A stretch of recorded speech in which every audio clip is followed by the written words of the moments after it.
After a fruitful phone call that left Mr. Gerald Hayes jubilant, I found myself reflecting on my adeptness in maneuvering finances. With my expertise, I seamlessly navigated the transfer of over $10 million across 4 countries and through the channels of 12 banks, effectively laundering his funds and shielding him from any prying governmental investigations. I am Thomas Parker, a figure esteemed for my prowess in money movement, asset concealment, and safeguarding individuals from legal repercussions. I maintain a strict policy of non-involvement in my clients' affairs, thereby insulating myself from scrutiny by federal authorities and ensuring my ethical compass remains steady. While I'm aware of the nature of my clients' activities, I adhere to the principle of don't ask, don't tell. My endeavors have not only yielded substantial wealth, but also established me as a master strategist in financial matters. Currently, I manage 16 bank accounts spread across 8 countries, maintain 10 crypto wallets, and operate a company that oversees my assets, including my residence, vehicles, and all expenses. Drawing a modest salary of $50,000 annually from the company covers my incidental expenses. By ensuring the company generates a nominal profit to maintain legitimacy and flies under the tax radar, I shield myself from civil liabilities, lawsuits, and potential divorce settlements, as my documented net worth remains minimal and my income is conspicuously low. Many of my clients, recognizing the value I bring in resolving their financial dilemmas, have offered me various incentives as tokens of appreciation. These gestures range from women to trips, even protection, virtually anything one can imagine. Until now, I've declined all such offers. However, my current circumstances have necessitated that I reconsider, leading me to accept assistance in surveillance, protection, and employing certain assertive strategies. My business associates, eager to reciprocate for the services I've rendered them, were enthusiastic about lending a hand.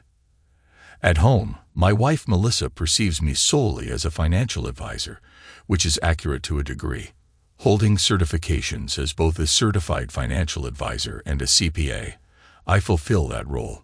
However, she remains unaware of my earnings, the extent of my assets, or the existence of my offshore accounts. All she knows is that our company covers the expenses for our $5 million estate, vehicles, and living costs. The topic never arose because Melissa leads a comfortable life without the need for employment, enjoying a new luxury car each year and an unrestricted budget for shopping and entertainment. Throughout our 5 years of marriage, Melissa appeared content and cherished our time together.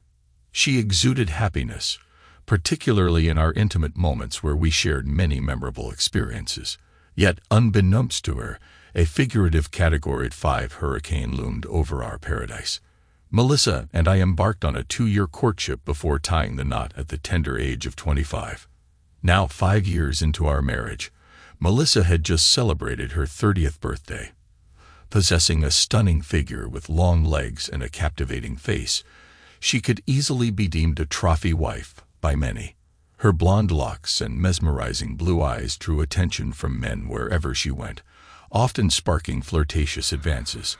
Yet she proudly displayed her wedding band and a dazzling 3-carat diamond ring, signifying her commitment to our marriage. Prior to our marriage, I discovered that Melissa had dated a man named Jason Nelson during her college years. She had been deeply infatuated with Jason, but he wasn't inclined to settle down at the time. Instead, he enlisted in the Marines, leading their relationship to gradually fade away. However, it became apparent to me that Melissa had never truly moved on from her feelings for Jason. Now, 8 years later, Jason had returned to our town after completing his military service. Upon his return, Jason naturally sought out old acquaintances, including my wife. Melissa had always been under his spell, and upon obtaining her cell phone number through a mutual friend, he began texting and calling her, attempting to reconnect for old time's sake. It had been 6 weeks since Melissa's behavior began to shift, a change likely spurred by the guilt of her clandestine communication with Jason. While her newfound attention to me, even in intimate moments, was appreciated, It deviated from her usual demeanor. Although Melissa had always been attentive and lively, her actions now hinted at something amiss. I resolved not to passively wait for answers, and instead kept a closer eye on her. During a weekend barbecue, a friend casually mentioned Jason's return to town. It dawned on me that his arrival coincided with the alterations in Melissa's behavior. The following day, I reached out to one of my trusted associates in business and confided in him about the situation, seeking his assistance. He eagerly offered his support, recognizing an opportunity to reciprocate for the financial gains I had secured for him and the legal troubles I had helped him avoid. After providing him with all relevant details, he assured me that his team would promptly look into the matter. Utilizing their expertise in navigating the deep and dark web alongside various surveillance techniques, my associates compiled a comprehensive 4-inch file on Jason Nelson. The dossier contained an exhaustive array of information, ranging from his birth certificate to college transcripts, family lineage, and military service records. I found myself in possession of a dossier more detailed than what his own mother might possess. I also received a daily printout of his text messages, which revealed an alarming frequency of over 15 messages a day sent to my wife, Melissa. Although the means by which this information was obtained remained a mystery, I refrained from probing further. Initially, the messages appeared innocuous, typical of old friends catching up. However, within the first week, they took a sexual turn. While I was relieved to see Melissa rebuffing his advances initially, my concern grew as his persistence wore her defenses down, leading her to reciprocate his flirtations. My indignation towards this predatory behavior intensified as it became evident that Melissa still harbored feelings for this individual. It was clear to me that trouble loomed on the horizon. After 4 weeks of relentless flirting and text exchanges, he managed to persuade Melissa to meet him for lunch. The audacity of his request for her to dress provocatively, citing his longing for her, left me seething with rage. To my dismay, Melissa not only agreed but even suggested forsaking her undergarments, reminiscing about past encounters. My fury reached a boiling point, prompting me to seek counsel from my business associates, who offered advice on how to handle the situation. Together, we devised a plan to confront this individual while they were together at lunch, ensuring there was someone nearby for protection if needed. Through the meticulous surveillance conducted by my friend's team, we pinpointed the exact time and location of their rendezvous, allowing us to prepare accordingly. Thursday, June 16th. Entering the restaurant, I immediately spotted them nestled in a secluded corner. My heart pounded as I took in the sight of Melissa, dressed provocatively, in a low-cut dress without a bra, fueling my anger anew. They sat side by side in the private booth, their backs turned to the rest of the restaurant, appearing altogether too comfortable in each other's company. I noticed a burly figure trailing me, presumably one of my backup plans, as I approached their table. Both Melissa and her companion looked up as I greeted them. "Hello, Melissa," I said calmly as I slid into the booth opposite them. The imposing figure who had been following me was now discreetly positioned several tables away. Meeting Melissa's gaze with a friendly smile, I inquired, "Won't you introduce me to your companion?" Tension thickened in the air as I locked eyes with Melissa. Jason's expression betrayed confusion, while my wife's face registered a blend of shock and guilt. Despite her attempt to retract her hand from Jason's grip, he held on firmly, his smile morphing into a smug smirk, signaling his defiance. It was clear that the audacious flirt wasn't about to yield. "Honey, this is Jason Nelson. Jason, meet my husband Thomas." Melissa's voice quivered as she made the introduction. Her nervousness was palpable, contrasting sharply with Jason's smug demeanor. He remained silent, wearing a smirk that seemed to taunt me, silently asserting his dominance as if to say, "I have your wife, and there's nothing you can do about it, buddy." Without hesitation, I addressed Melissa directly, trying to maintain my composure. "I hate to interrupt your lunch, but I need to speak to my wife privately for a few minutes. Would you mind stepping out of the booth?" I requested, my tone steady despite the turmoil within. Reluctantly, Jason released her hand and vacated the booth, allowing Melissa to stand up, clutching her purse protectively against her chest. She stood between Jason and me, visibly uneasy as I guided her towards the back of the restaurant, heading towards the bathrooms. Her silence spoke volumes, leaden with guilt and apprehension about being caught in such compromising circumstances with Jason. I led her into the empty men's room, where the tension hung thick in the air, ready to address the situation head-on. "Melissa, why aren't you wearing a bra? And that dress is far too revealing," I admonished, frustration seeping into my voice. Tears streamed down her cheeks as she stood there, silent and trembling. Taking hold of the dress at her waist, I gently turned her towards the mirror, forcing her to confront her reflection. "Is this how you choose to present yourself when I'm not around? Melissa, what exactly are you playing at? Are you trying to portray yourself as some sort of town prostitute?" I stated firmly, my disappointment evident. In a desperate plea, she cried out, "No, it's not what it seems like. I know how it looks, but I have a valid explanation. Once I explain, you'll understand, I promise," she stammered, hastily pulling down the dress that had ridden up too high. In a tone laced with authority and gravity she had never heard from me before, I spoke deliberately, each word carrying weight. "It's evident we need to address this situation. If you harbor any desire to salvage our marriage, you will adhere strictly to my instructions. However, if you choose otherwise, don't bother returning home, as our marriage will be irreparably severed. Right now, you will take your purse, exit this establishment without so much as a glance at your companion, and proceed directly to your car. Drive home, prepare a pot of coffee, and await my return. I shouldn't be more than 10 minutes behind. You are forbidden from contacting your boyfriend or anyone else until we have had our discussion. I will handle the explanation for your departure." I noticed she avoided meeting my gaze, likely consumed by guilt over being caught in this situation. "Should you fail to comply with my directives, don't expect to find shelter at home tonight. I will contact you with further instructions on how to proceed from that point forward. And one more thing, do not change out of that dress. I want you waiting for me exactly as you are now," I commanded. Oh my goodness, what have I gotten myself into? When Jason reached out to me, I was initially relieved to hear he was safe and out of the military. I always worried about his well-being. Jason was my first love, and it took me a long time to move on after he left me all those years ago. Although our romantic feelings had long since faded, I still harbored a deep care for him. I know I love Tommy, and he's been the center of my world since we met. I would never want to jeopardize our relationship or cause him pain, which is why the situation is tearing me apart. Jason's flirtations and sweet words tapped into a part of me that I thought I had buried long ago.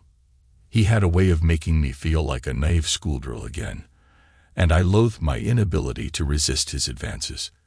Despite my efforts to rebuff him, his persistent flirting and constant messages eventually wore me down, leading me to agree to meet him for lunch. Engaging in these conversations with Jason filled me with overwhelming guilt and self-loathing.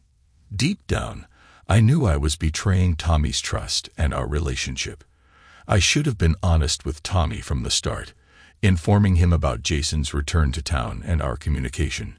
Keeping it a secret weighs heavily on my conscience, and I regret it more than words can express. Jason possesses a certain charm that draws me in, and when he requested I wear something alluring, I found myself agreeing despite knowing it was wrong. I hesitated, grappling with guilt over even considering dinner with him, let alone donning such a risk dress. Yet his persuasive words left me unable to resist. Despite my inner turmoil, a text from Jason expressing his anticipation to see me pushed me further down this path. Although I struggled with the urge to confide in Tommy, I rationalized that a simple lunch for old time's sake wouldn't be significant, just a fleeting reunion, as Jason put it. He had a way of coaxing me into things, even against my better judgment. I'll admit, seeing him in the restaurant stirred up a mix of emotions within me. There was a peculiar yet exhilarating sensation fueled by my lingering attraction to him. I always sensed a unique chemistry between us. And now, after 8 years in the Marines, he appeared even more irresistible, a mass of rugged, handsome muscle that could captivate any woman's imagination. My cheeks burned with embarrassment as he pressed his lips against mine, guiding me into the secluded booth. It felt like a blast from the past as we shared laughs, reigniting a sense of familiarity that made it seem as though he had never left. Happiness and excitement bubbled within me, his hand enveloping mine on the table, providing a sense of security and warmth. In those fleeting moments of laughter and enjoyment, Tommy's sudden appearance shattered the illusion. Suddenly, there he was, standing before us, then seated across from us with a chilling grin etched across his face. Dread washed over me as I realized the implications of our intimate moment in front of Tommy. His gaze fell upon our intertwined hands, and my heart sank as I witnessed the mixture of pain and fury in his eyes. I yearned to bridge the divide, to express my love for him and erase his anguish, yet I remained immobilized by guilt. The disdainful look he cast upon me shattered my heart. The man I had spent 5 years loving now regarded me with revulsion, witnessing me entwined with another, an ex-lover no less. Paralyzed by indecision, I sat there, unable to utter a single word. The mere mention of Tommy wanting to speak with me sent a wave of dread through my chest. I braced myself for the inevitable, the confirmation that our relationship was over. Stepping into the men's room with him, uncertainty clouded my thoughts. I could only imagine what was running through his mind, and in that moment, I felt the weight of guilt like a heavy burden, akin to that of a spouse caught in infidelity. His directive for me to return home and await his arrival resonated with an unsettling intensity. His demeanor sent shivers down my spine, prompting a visceral fear within me. I knew I had to heed his words, to salvage our marriage and convey the reasons behind my actions. It was imperative to mend what was broken, and so I silently consented to his terms, however daunting they may have seemed. As he expressed his intention to confront Jason alone, a surge of apprehension swept over me. Jason's imposing stature and 8 years of Marine training posed a formidable threat to Tommy's safety. I longed to dissuade him from such a risky course of action, but I remained silent, understanding the futility of my protests. Though I attempted to express my remorse, Tommy's insistence for me to depart and his assurance of his imminent return left me with a sinking feeling of impending trouble. His instruction not to change my attire served as an ominous reminder that I would soon be called upon to account for my actions. How did I allow Jason to persuade me into this? He's the last person I wanted involved in my life. All I wanted was to reminisce and have some innocent fun. But now, seeing it through Tommy's perspective, it seems like I was on the verge of betraying him with Jason. Damn it. How can I rectify this mess? I felt the weight of everyone's eyes on me as I traversed through the restaurant and made my way to my car. I couldn't bear to glance at Jason, knowing he must be wondering where I was headed. It took me several moments to gather myself enough to drive back home. That drive felt like an eternity. The anguish in Tommy's gaze brought fresh tears to my eyes. How could I have hurt him like this? I can't believe I allowed Jason to manipulate me, and now I need to find a way to make things right with Tommy. Damn it, I'm in deep trouble because of Jason and my own foolishness. Once I reached home, I brewed some coffee and sat there, pondering what transpired during their conversation. How long until Tommy arrives? Will he unleash his anger? Can I salvage our marriage? I have to. I can't imagine living without Tommy, and he needs to understand that he's the only one I truly love and want in my life. The narrative is told on Thomas' behalf, back at the restaurant, and my conversation with Jason. I returned to the table and engaged in conversation with Jason. Well, it seems Melissa won't be returning, and I wanted to have a discussion with you. I'm sure you're aware that Melissa still harbors feelings for you, and can be easily swayed, as evidenced by today and the past few weeks. However, it's important for you to realize that she is committed to me in marriage, and I'm not open to sharing. I continued, I'm not possessive or unreasonable, So this afternoon I'll give Melissa the choice to either remain in our marriage or leave me for you, but not both. She will make this decision independently, without any influence from you. May the best man prevail. And if she chooses you, then so be it. However, if she decides to stay in our marriage, she will have no further contact with you. If you don't hear from her today, I expect you to refrain from contacting her again. Do you understand what I'm conveying? Kazan responded, "Listen, I'll contact her whenever I please. She's a capable adult who makes her own choices. You don't possess her. One thing's for sure, she will inevitably return to me. She can't resist. I'm sorry, but you'll have to come to terms with that," he said, sporting that familiar smirk once more. "Oh, Jason, I was hoping you'd be a bit more reasonable. I mean, you're quite the catch, with your rugged good looks and muscular physique. Surely, there are countless single women out there who'd be eager to have your attention. Why can't men like you just steer clear of married women? You see, Jason, you might be this charismatic, attractive guy who still holds sway over Melissa's heart, but you're underestimating me. Listen, Jason, you don't really know much about my life or the circles I move in, and that, my friend, is where you're making your first mistake. I'm privy to a lot more than you might think. For instance, how are your parents, Gabriel and Natalie, doing? They seem to dote on their two dogs, Rocky and Roxy, don't they? It's been quite a while since you last saw your sister Christine in Austin. Her 3 daughters must be growing up fast, and I'm sure they'd love a visit from their Uncle Jason. Oh, and about your best friend Bob. Well, his girlfriend's expecting, and it looks like it's going to be a boy. She might not have broken the news to him yet, but I bet he'll be thrilled. Your persistence in reaching out to Melissa hasn't gone unnoticed either. You may fancy yourself as quite the tough guy, but the connections I have in my line of work, let's just say they're not ones to be trifled with, and they only more than a few favors."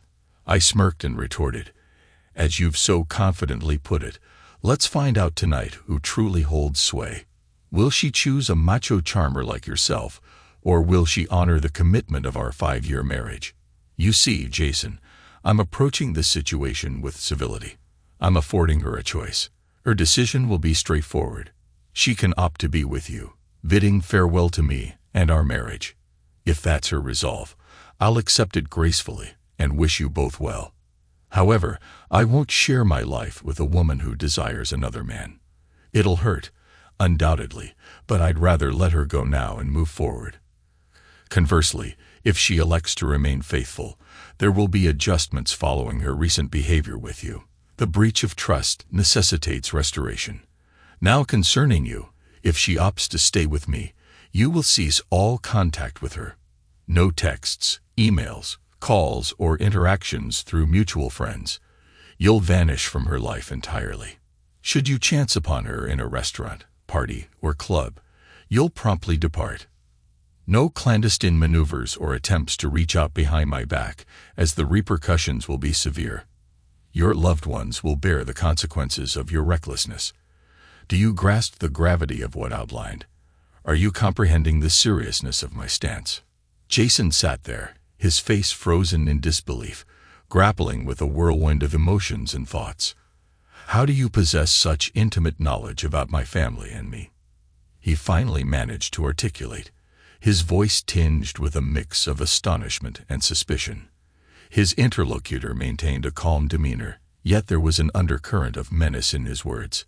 "Let's just say I've cultivated some unsavory connections over the years. My outward appearance may deceive you, but rest assured, there's more to me than meets the eye." The gravity of the situation began to sink in for Jason. "So, you're seriously considering allowing her to leave me for another man?" he questioned, incredulity coloring his tone. The other man's reply was unwavering. "I always keep my promises. If she strays, she'll have made her choice. But if she remains faithful, she stays with me. There's no middle ground." With resolve heartening in his voice, Jason asserted, "I hope you're true to your word about granting us peace, because she's made it clear she wants to be with me. She's confessed her desire. and I won't stand idly by. Though he attempted to project confidence, Jason couldn't shake the gnawing uncertainty that lingered beneath his words. This individual exuded arrogance, yet I couldn't help but entertain the possibility that he might be onto something. The truth would reveal itself soon. Rising from my seat to depart, I uttered, "I hope to never cross paths with you again, or engage in unsavory deeds. But time will tell." As I made my exit, a figure lurking in the shadows rose, casting a menacing glare at Jason before departing a minute after me. It was evident that Jason now understood I had someone watching over me, challenging his perception of me as a docile, unsuspecting spouse. Driving home, my mind swirled with thoughts of whether the woman I cherished deeply would ever share my bed again. Would she opt for him and forsake me, or remain loyal to her marital vows? Melissa remained oblivious to the profound impact her decision would have on her life. Opting for Jason would leave her destitute, with only a meager alimony based on my modest income. The car, owned by the company, would be promptly reclaimed. Similarly, the house, registered under the company's name, wouldn't be within her reach either. She would find herself without a roof over her head and means of transportation. Our joint bank accounts held a paltry sum, which we would divide, leaving her with less than $5,000 in cash. Lacking employment or marketable skills, her earning potential would be limited to minimum wage. With Jason currently unemployed, her lifestyle would plummet from luxury to scraping by in a modest apartment, likely finding employment at a place like Walmart just to make ends meet. The unfolding of events promises to be intriguing indeed. The house greeted me with an eerie silence as I stepped inside.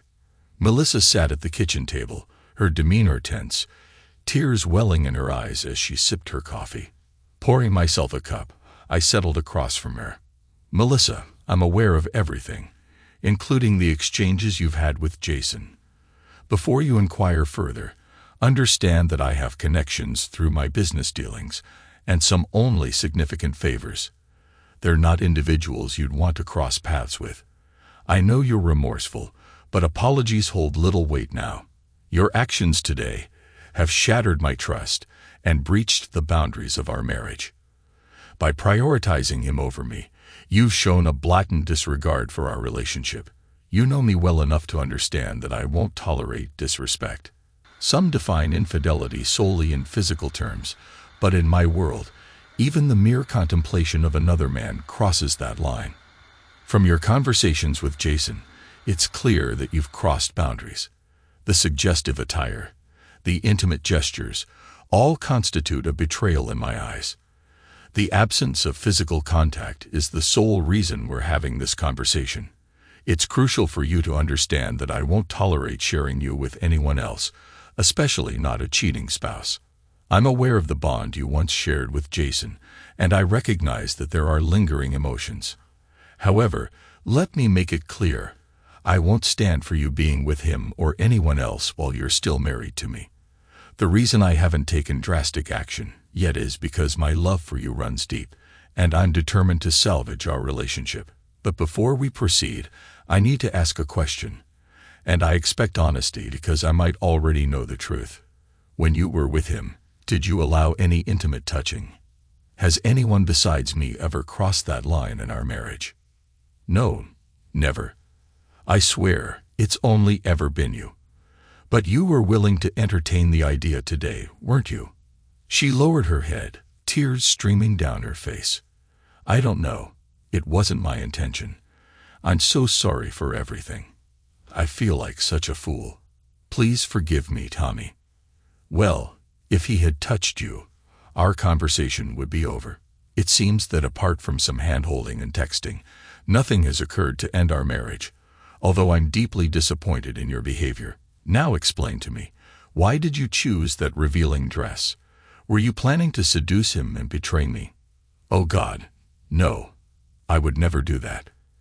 It's hard to explain, but I just wanted to feel attractive again, to relive some past feelings. I know it was foolish and selfish, but he has a way of influencing me. I never intended to sleep with him. You have to believe me. Melissa, I want to believe you. But your actions today force me to confront a serious question, one that demands an honest answer. I've made it clear that I won't share you with another man, nor will I remain married to someone who harbors feelings for someone else. So here's the choice I'm giving you. And it's one you need to consider carefully, because once you decide, there's no turning back. I will not tolerate betrayal or disrespect again. I know you love me, and I understand the history you share with Jason. That's why I'm offering you this choice between Jason and our marriage. If you choose him, I'll let you go. I'll ensure a fair divorce settlement and guarantee both of your safety without seeking revenge. Alternatively, you can choose to stay in our marriage, remain faithful to me, and honor our vows. It's a straightforward decision with significant consequences. If you choose Jason, I'll expect you to leave the house with your belongings by the weekend, and I'll initiate divorce proceedings immediately. If you choose to stay married, you must cut all ties with Jason, today and forever. He will be dead to you. I reiterated the same conditions I laid out for Jason, emphasizing that they must never be in the same place at the same time, and that I would be aware if they were. Without hesitation, she agreed to my terms. Melissa, today you have a chance to redeem yourself, a rare opportunity to choose between a past flame and your devoted husband. I'm going to take a shower, and when I return, I expect your decision. Choose wisely. As I turned to leave the kitchen, she interjected hastily, "Of course, it's you, honey. I choose you. I love you, and I don't want anyone else." Melissa, your actions have betrayed me deeply. I heard your words, but I need you to sit with this for a while and truly reflect. If we're to stay together, trust must be rebuilt, and the pain and anger you've caused won't disappear overnight. Take your time and give me your answer after I return. This decision is too significant to rush, especially considering your actions today and your lingering feelings for Jason, I stated firmly before leaving her, tears streaming down her face, her head buried in her hands. I took my time in the shower and getting dressed. Upon my return to the kitchen, she rushed to me, enveloping me in a tight embrace, showering me with kisses. "Tommy, I'll never leave you. I'll never make that mistake again. I promise to make it up to you and be the perfect wife. You're my husband, and I want our future together with children. Please don't leave me," she pleaded, her grit firm and her kisses fervent. We held each other, kissed passionately, and then I led her to our bed, reclaiming my wife. In that moment, as we lay together in silence, the world faded away. Husband and wife reunited, we both knew that nothing would ever come between us again. The narrative is told on Jason's behalf. The following day. "Dan, no call from her. Looks like she's sticking with that jerk. Can't believe it. The chemistry we had, her demeanor, everything led me to think she'd choose me. If only I could have sealed the deal that afternoon." She ditched Thomas without a second thought. Her husband really threw a wrench in my plans. Who is this guy anyway? And how does he know so much about me and my family? Well, I'm not giving up just yet. I still believe I can win her back. Sorry, Thomas, but you're about to lose your girl. The narrative is told on Thomas' behalf, 3 days after the confrontation. A few days later, as expected, Jason couldn't resist the urge to send Melissa a text, attempting to lure her away from me. Predictable. Fortunately, Melissa promptly showed me the message and refrained from responding. She knew I would see it, and wasn't taking any chances. I commended her for her transparency and appreciated that she didn't engage with him, seeing it as a positive step in rebuilding our trust. The following day, I decided to reach out to Jason, asking about his parents' search for Rocky and Roxy. Jason's immediate reaction was to call his parents, discovering the anguish they felt upon realizing the pets were missing. It dawned on Jason that his actions, particularly contacting Melissa against my warning, had caused them pain. To emphasize the seriousness of the situation, I had Rocky and Roxy temporarily vanish under my watch, ensuring they were safe, but sending a clear message to Jason. Jason called me back immediately after speaking with his parents, his tone seething with anger. "What the hell? What have you done? They'd better not be harmed, or you'll pay for it. Well, Jason, you're not the one calling the shots here. If anyone's facing consequences, it's you. I explicitly warned you not to contact Melissa, but you disregarded my warning. I also made it clear that if you did, you'd experience a level of pain you've never known. Consider this a mere taste. The dogs will likely return soon, but let me reiterate, this is your final warning. Do not attempt to reach out to Melissa again. Understood? Yeah, but they better come back unharmed. Because you chose to defy my instructions, I'll decide their fate as I see fit, and you'll have to deal with the repercussions. Now your threat doesn't exactly inspire generosity from me. In fact, I'm reconsidering whether they'll return at all. How does that sound, Jason? Maybe I should inform your parents why their precious pets are missing. What do you think? Okay, I'm sorry. Please bring them back, and I'll stay away, I promise. That's a start, but remember, next time it won't be the dogs that vanish. Do we have an understanding? Crystal clear. I swear I'll stay out of her life, and you won't hear from me again. Now when can I expect them back? They'll be back home soon, but Jason, remember, I'm miles away. I can't control everything, and the people I'm dealing with have their own agendas. I'll speak to them and see what I can do.